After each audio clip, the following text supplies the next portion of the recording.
Hello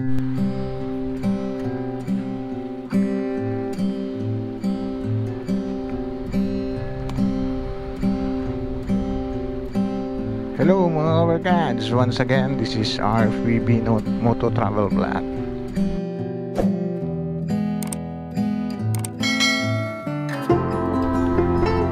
Nandito tayo ngayon sa may Leon Garcia dito sa Davao City mga kabarkads.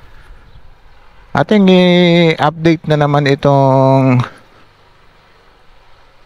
Coastal Road of Davao dito sa area, dito sa may Leon Garcia at yung Santa Ana Bridge Project,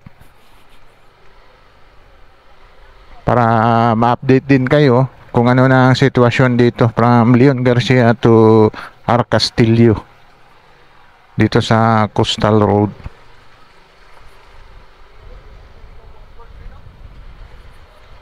Yan, papunta na tayo doon. Let's go.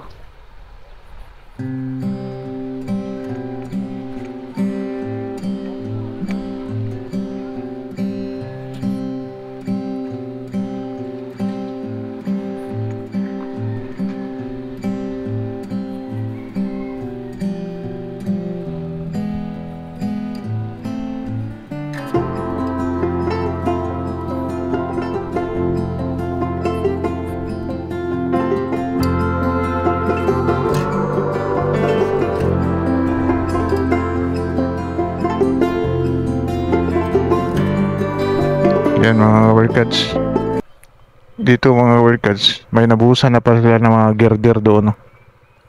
Dito na side, dito is hindi pa na, puro bakal pa dito sa area na ito. Yun, kuha na sila doon may mga girder na para plastada dito kasi dyan na magkukunik yung girder. Yan, pupuntahan natin doon sa may dulo mga workers.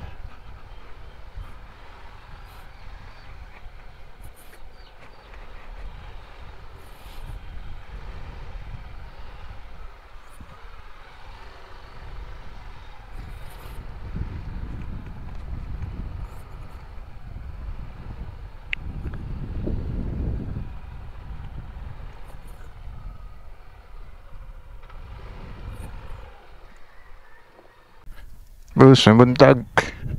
Hapit-hapit na yung human dito, no? Ganun. Dito sa ubos kaya kusang kuwaag vlog. Yan mga kabarkads. May ginawa man dito sa kontraktor siguro ito. Kasi para kuwan dito sa area.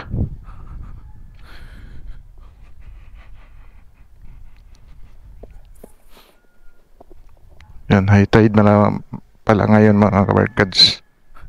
Kasi yan, maraming tubig. Ay. Yan, mataas na yung riprap nila mga kabarkads. Dati is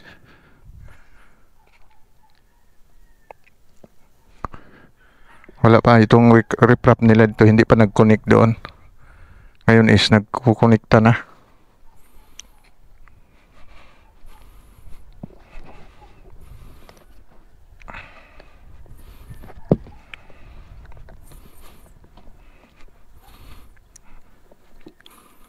Yan, pa pinis na talaga sila dito mga kabarkads sa area kasi ito na yung level area. Magkukunik doon sa, kasi itong part nito is ito yung sa Leon Garcia, doon is sa Arcastillo na. So ganito na siya ka improvement dito mga workers. Kunting-kunti na lang ito mga workers, itong area na ito.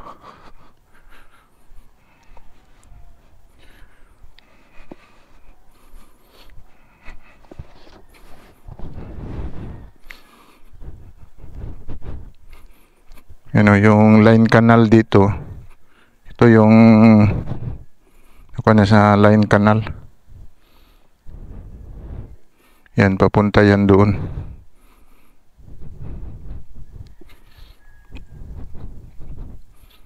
Kasi itong contractor dito mga workers from dyan lang yung may mga ano yan, mga graba.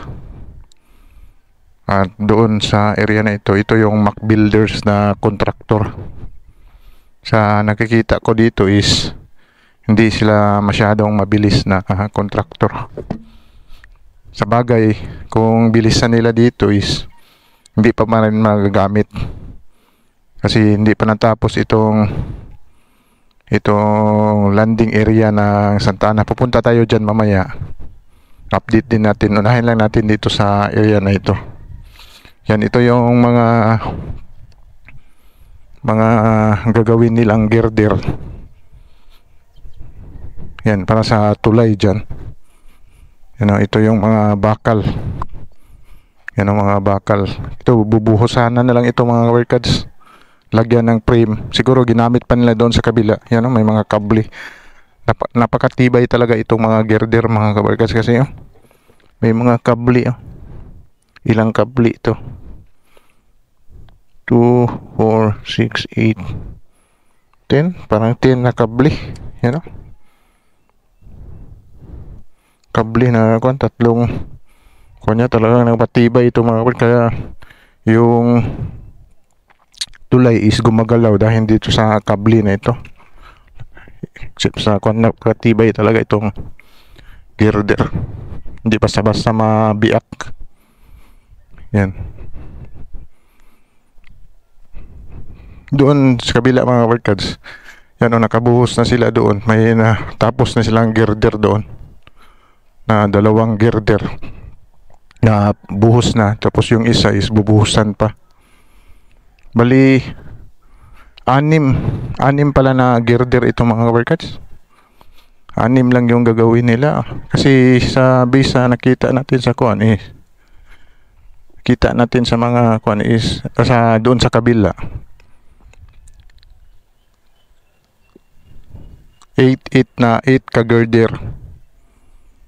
Dito sa kanila is nakikita natin dito may 3 doon at 3 dito kasi 4 lanes itong mga workers siguro dadagdagan pa yan nila o i-expand na lang sa giliran. Yan, kasi dito gagawin yung tulay. Yan mga workers, binalikan natin itong Leon Garcia. Yan, ito yung mga girder. Malaki na ang pagbabago dito mga workers kasi nagpo-connect na sila doon sa kabila yung R. Castillo segment. Kasi last nag-update tayo is doon tayo na area is pumunta tayo doon sa may dulo. Yan. Ito na naman yung update natin. Pupunta tayo doon sa may R. Castillo. Yan kasi nakikita natin ito yun is malapit na natapos yung bakod nila. Dito is ito pa yung bakod nila. Yan hindi pa nakapagwan.